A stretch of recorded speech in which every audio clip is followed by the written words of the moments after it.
Hi, today we're going to talk about E.A.T in the context of Google. Many people have told me they don't really know what E.A.T is, and that's shocking because that's one of the most important concepts to understand how to produce quality content in the eyes of Google. If you think you're producing quality content and you like what you're producing, you think it's great content, but it's not ranked well on Google, it's probably because you don't really understand or apply well the E.A.T guidelines from Google. So today we're going to review in depth what E.A.T stands for, what it means, how to apply that, and a few guidelines from Google. We're going to review a very well done article on search engine land, and I'll try to explain the most important items, but you'll find the full article in the link below in the description if you want to read it in more depth on your own. Okay, let me share the screen. So I'm going to try something different today. I'm going to try to put the camera here on this side of the screen. Tell me if that's better for you. I think it's going to be better because I can make the screen font size higher so you can read a bit with me, and I'm not going to block the text as much. So tell me if you like it or not. So 14 ways Google may evaluate E.A.T. Learn about some potential signals Google may be using to gauge whether your content and brand has strong E.A.T. So what does E.A.T mean? So E.A.T is expertise, authoritativeness, and trust. So we're going to explain what this means, how Google rate these, and but one thing you should know is it's super important to get this right, because they've explained a few times that they're taking this concept more and more into account when they evaluate rankings and they evaluate your page content. It used to be, in the, years maybe 2010, and so that the ranking depended mainly on the keywords. So that's many people did keyword stuffing, and then depended a lot on the backlinks and your PageRank algorithm with how many entering links, exiting links, and a lot of people started doing backlink stuffing and stuff like that. And so Google changes all the time the algorithm to try and always be one step ahead of the people that try to game it. And they're trying to get more and more into advanced concepts and stuff that's more theoretical and less practical. It's super easy to understand about keyword stuffing. If you want to rank high for a keyword, you just need to put it like 100 times in your content, but it wasn't really high value for the user and the reader. And so Google is trying to promote content that's higher value in the eyes of the reader. It doesn't mean they always succeed, and a few people have shared in the comments about from past video that their website, which produces high quality content, has been negatively affected. If that's the case, I do hope you recover soon. But what Google consider high value does not necessarily equate to what you consider high value. So it's super important to understand better this concept of E.A.T, because that's one of the key criteria Google is using. So let's read some more. So what we don't know with 100% certainty is how Google turns E.A.T, which is a concept, not a direct ranking factor or score, into signals the search engine can evaluate for the purpose of ranking search results. So we don't know that. We'll probably never know because the search engine of Google, it's the golden goose, right? It's a secret sauce. They're never going to really say how it's done, what goes into making it, and they're changing it all the time. But what we do know and what's been documented is that every broad core algorithm takes E.A.T more into context and more into the weight increases in the decision making for Google to determine ranks. So in this article, the writer has compiled 14 potential on-page and off-page factors that Google could algorithmically use for E.A.T evaluation. Okay. We're not going to read everything, but we're going to highlight a few elements, especially those that are actionable easily and that you can use as a business owner or an e-commerce business owner or shop manager to increase your business. At the end of the day, that's what we want to do. So quality of the website content in total. So E.A.T is a kind of meta rating of a publisher, author, or the associated domain in relation to one or more topics. So first, that's super important to understand the difference between these. So the publisher is the website, or like the category that publishes the website. So for example, in this case would be search engine land. The author is the person that publishes the article. It might be the same person. It might be, you know, search engine land as a company. If it were a company, for example, if you have a small e-commerce store and you have a blog, maybe it's just the company speaking as the company, but the author can also be someone specific. Like in this case, it's Olaf Kopp who wrote the article. That's super important. And the associated domain. So that, for example, imagine your, for example, let's take a news article. For example, if you're on something like BBC, you may have, you know, like a publisher might be a news, sports.bbc.co.uk or finance.bbc.co.uk or fashion. So you can have different publishers that talk about different sort of stuff within the one associated domain, which is just BBC, okay? And you may have different products. You have the BBC News, you have the podcast, you have the radio, you have a ton of different stuff. So all of these are associated in a way. So if you're a small business owner, you shouldn't worry too much about that, because in most cases, your publisher, author, and associated domain are going to be one and the same. Okay, let's continue a bit. I'm not going to go through all the stuff, but if you want to learn more about what Google considers quality, this is a document I've linked to a few times on the channel. I'll put it again in the description. This is the most recent, I mean, it's not the most recent, but they've published this in 2011. And I think they published a new one in 2019. I shared both pages in the previous video I made about the Google core update change. But this one, basically, there hasn't been a lot of changes, honestly, since the 2011 article.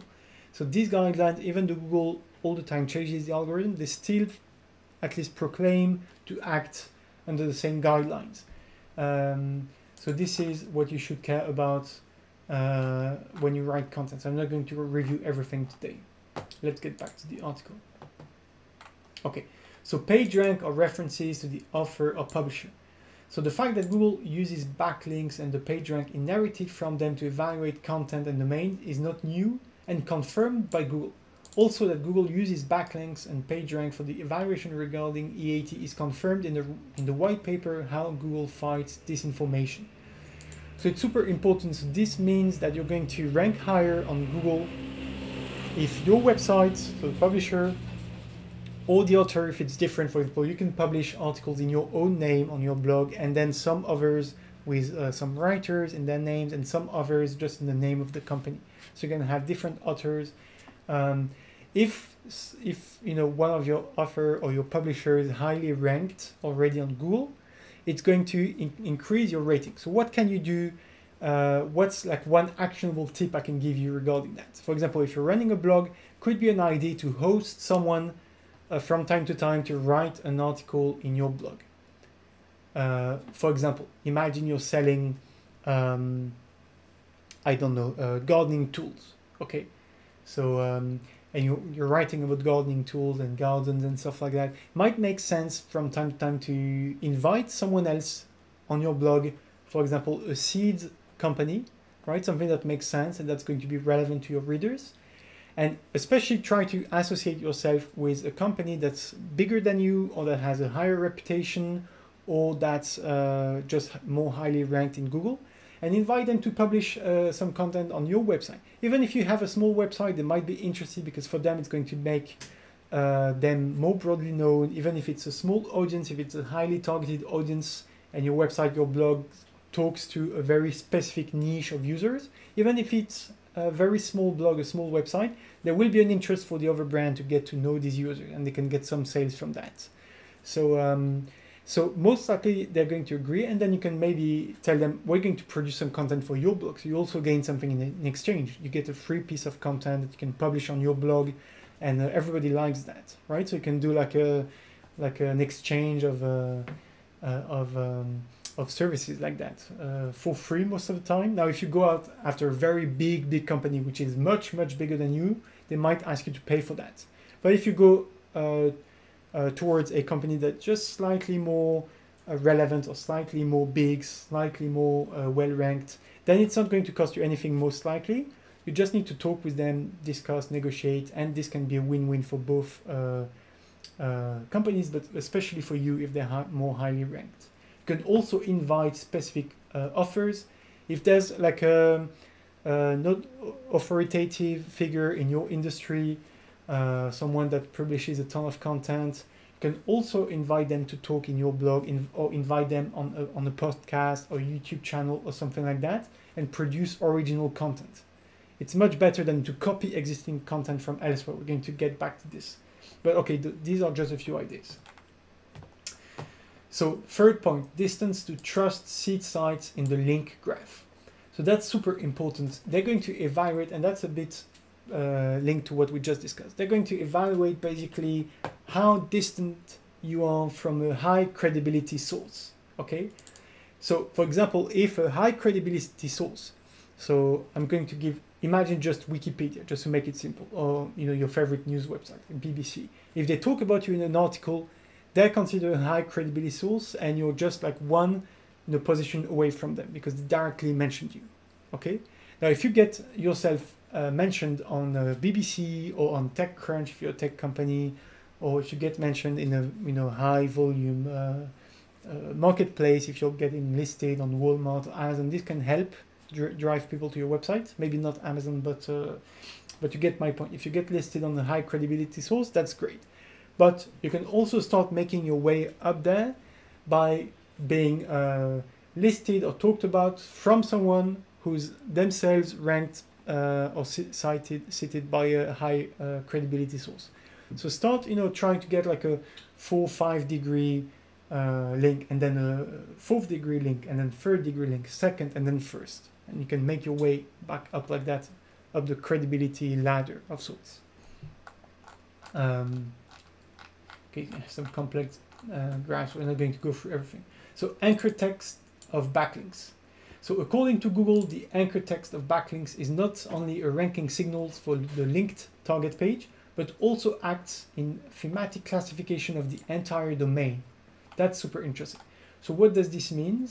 This means that you can use these links on your website to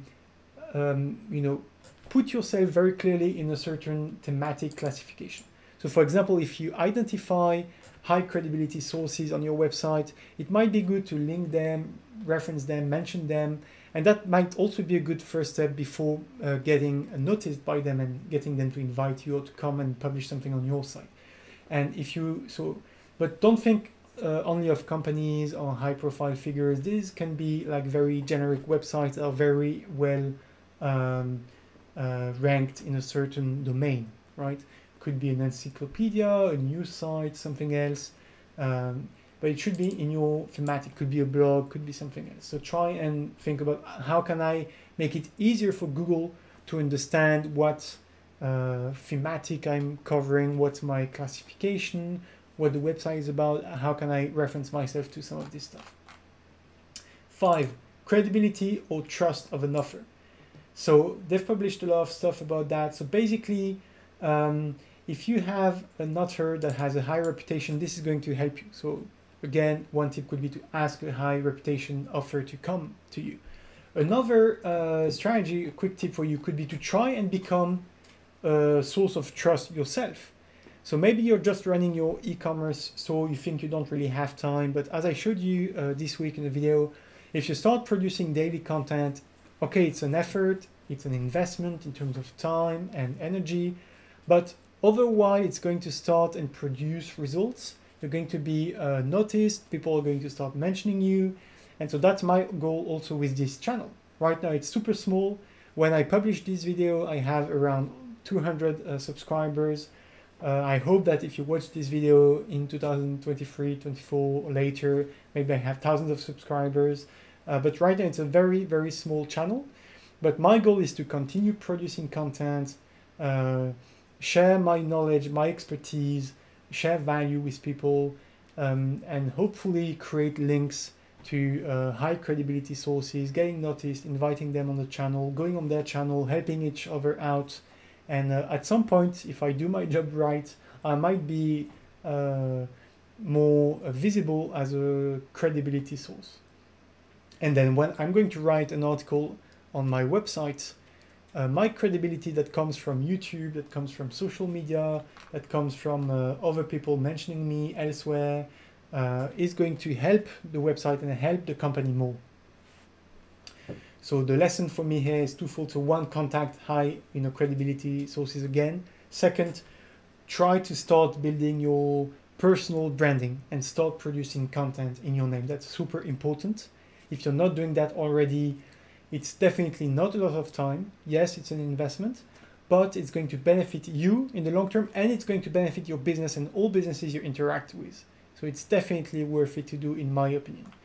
I only wish I started this YouTube channel a lot earlier than I did. If I started in my 20s instead of in my 30s, I think I would have gained a lot of time, and I would have had earlier successes with my businesses. Just my 2 cents. 6, name recognition of the author publisher. So that's also similar, so we're not going to discuss too much, but the higher the popularity basically, and the more mentions and search volume they have, the better. So again, try to become one highly mentioned person, or invite and link up with people in that category. One thing I did want to mention is, because that's been mentioned by Gary Ives, who's a Google executive, and they said that these signals, so mention and stuff like that, include social networks. So let's just read the quote. If you publish high quality content that is highly cited on the internet, and I'm not talking about just links, but also mentions on social media, social networks, and people talking about your branding, crap like that, then you're doing great. So try to produce content, try to get people to mention you, retweet you, share on LinkedIn, YouTube, Instagram, TikTok, Pinterest, whatever network you're active on. Try to get invited in podcasts, try to get invited in YouTube channels, try to get invited in blogs, in other people's websites. And this is going to help your own website. So yes, you're giving away some time and effort to create content with other people, but they can give you this back, as we said earlier. And at the end of the day, it's going to help you and help your brand with all these mentions. That's, for example, something I need to do more. I'm not active enough on social network, and I'm going to try being more active, interact with more people, so that my credibility and the number of mentions on social networks increases as well. 7, sentiment around mentions or ratings and click-through rate.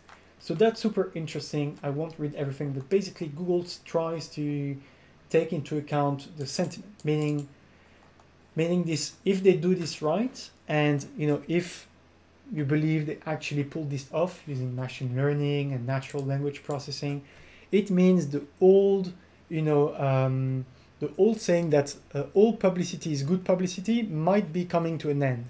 And sometime in the future, maybe a bad buzz is going to be even worse than it is today. Because you still find people that say, yeah, even a bad buzz can be good, because at least people talk about you, you're getting more broadly known, you're getting more eyeballs on you. Now, there's some debate about whether that's good or not, and probably depends on a case-by-case basis.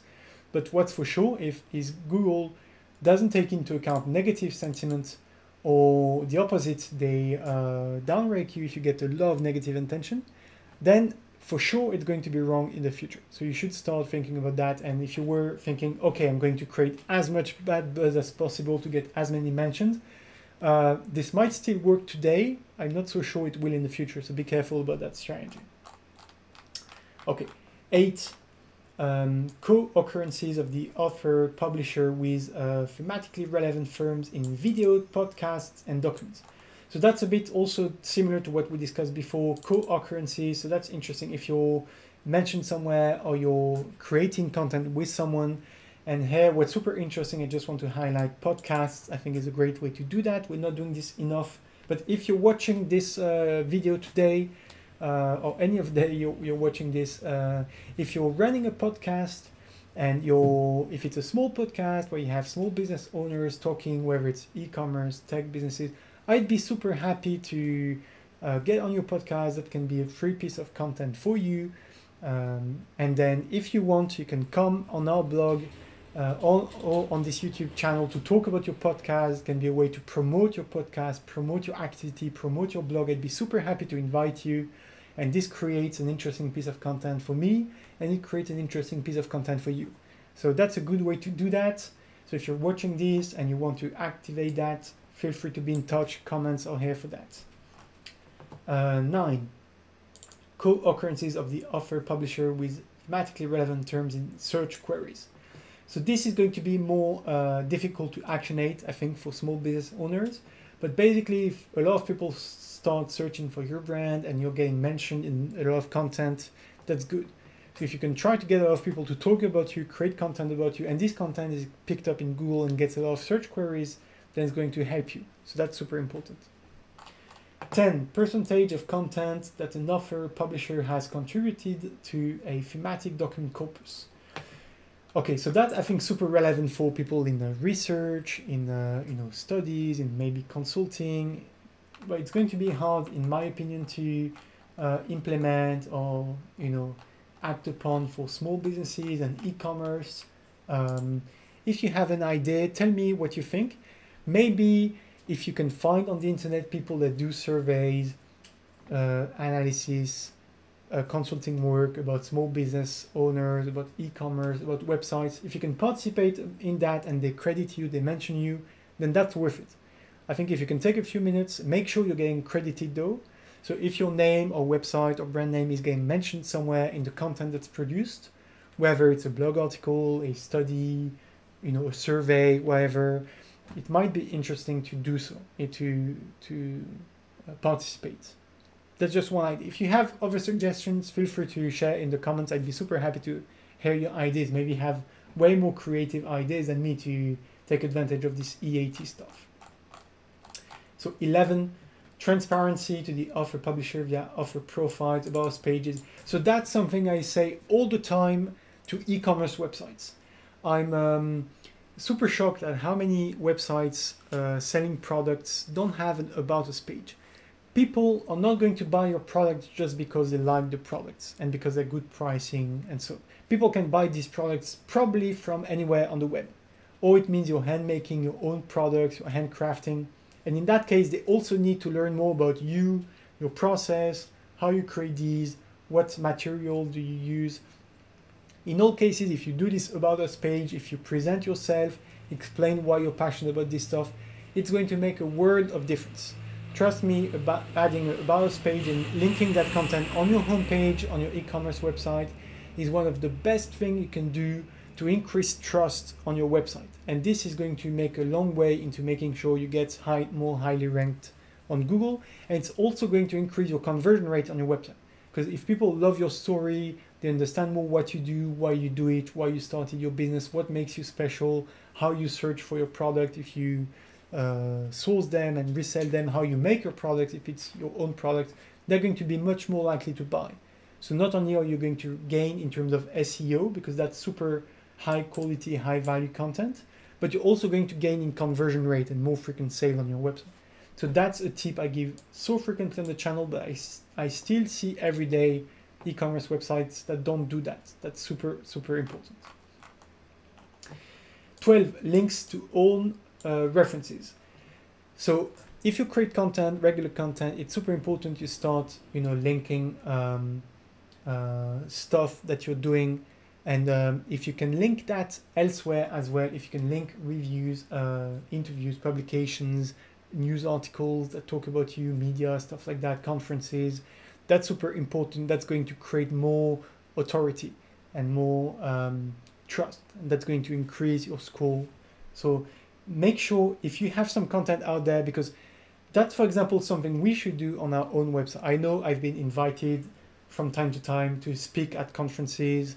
I've been invited to write in some blogs, and I'm not sure I'm referencing all of that on our own website. That's a mistake, to be frank. So that's something I will be correcting in the near future. I'm sure there's a ton of content out there that I've co-produced or where I've been invited or I've participated, and that's not linked on our own website. So if you have stuff like that, if people have written articles about you, make sure you link them, and people can find it on your own website. It's going to give it more visibility, and it's going to increase your authoritativeness score. Use of HTTPS on the domain, that's super, super important. That's a key. If you're not doing that yet, you absolutely need to do that. And I go even more broadly than HTTPS. All the technical elements are super, super critical. And we made a whole video earlier this week about the core web vitals and page speed, the stability, and first time to interactiveness. And these are super important. We discussed also in the video site maps, how to make sure you don't have errors on your website, how to check the performance score on Google. So you need to make sure your content is technically very sound, error-free, and that there's no problem on the technical side. If there is, there's going to be a ton of problem. And I can tell you, for example, one thing I see very frequently besides the HTTP stuff missing, I see a problem very frequently on e-commerce websites is a missing favicon. The favicon is this little icon you have on the top left corner of your tab, and this is a great place to put your logo, to show your branding, and people are used to seeing these things. If they have many tabs open, it can also help them navigate back to your website if they opened other stuff in the meantime. And if you don't have that, it's a really bad signal. It's a red flag. It shows that you don't really know what you're doing, or your website is technically broken, or it's not finished, and people are going to be less likely to buy from your website. And it's going to hurt your ranking as well. So all the more reasons to fix all of that. So last point 14, knowledge-based trust, agreement with common opinions and facts. Okay. So in terms of e-commerce, I'm not so sure, to be honest, how to activate that. But I think one thing you could do, for example, is link established studies, scientific papers and stuff. Let me give you one example.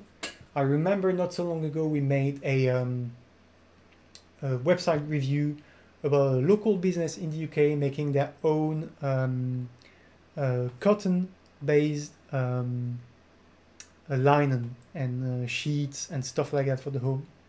100% cotton and only organic natural material and stuff like that. Instead of just saying, yeah, it's organic, it's natural, it's great, it's cotton, link trustworthy sources, link scientific studies, link knowledge, as Google says, that shows that there's a clear benefit to using these things or to these benefits, right? For example, we also reviewed a website doing some cookies, homemade cookies, and we're saying non-GMO products and organic and like a grass-fed milk, cow milk and stuff like that. I don't remember exactly, but there was vegan cookies also. So if you're doing this stuff, like maybe link to sources showing the health benefits, don't just say it. It's like in movies, they say show, don't tell. I would say on your website is tell and show proof, right? So tell and show proof. So link to a study, link to relevant sources that explain the benefits of your features, of your key differentiating factors and stuff like that. And that might increase your score very much. Okay, so that was super interesting. You have here one image with a recap of different factors that come into account. As they say in the disclaimer at the beginning of the article, this is by no way an exhaustive list, and there's no way for sure to know which of these factors are the most important or how accurate they are. It might not be 100% correct, but I've seen this advice being shared on many websites from many SEO experts, from Google executives themselves. So I do believe all of these are good advice, good principles, good guidelines to follow. And I try to give you as much as I could actionable tips and quick things you could do today to start implementing some of these guidelines in your content. And if you do that, you're going to increase your expertise, your authoritativeness, and the trust of your website. And that's going to get you more highly ranked and gain more visitors and more buyers on your store. So I hope you liked this content. If you did, please like the video, comment below, tell us what you think, tell us if you have other ideas, stuff that you've implemented that worked for you. I really look forward to hearing from you and learning about what you've done. how you're making that. If you want to collaborate with us and co-offering some content, I'd be super happy to do so with you. And so lastly, if you don't know Ad360 already, feel free to check our website. Besides SEO and content, which is a very long-term plan to get content over the long run, you can also try advertising with Ad360. Ad360 is the easiest way to start advertising everywhere on the web with just one click. We can automatically generate banners, choose the right websites, and bring qualified audiences at a fraction of the cost of online social media and Google Ads. So if you want to find different ways of growing your business, SEO is great, influencer marketing is great, social media is great, and you should do a lot of that. But advertising is not to be forgotten. And there's not just social media ads and Google ads. The majority of advertising inventory on the web is actually not in Google, not in Facebook, not in TikTok. It's on hundreds of millions of websites, like all these blogs, these news sites, these niche thematic content, and you can have your ads, your products promoted next to this content on relevant places selected automatically by Ad360. If you want to learn more, try for yourself the app or contact the team. We can show you a demo, discuss whether this is adapted for your business or not.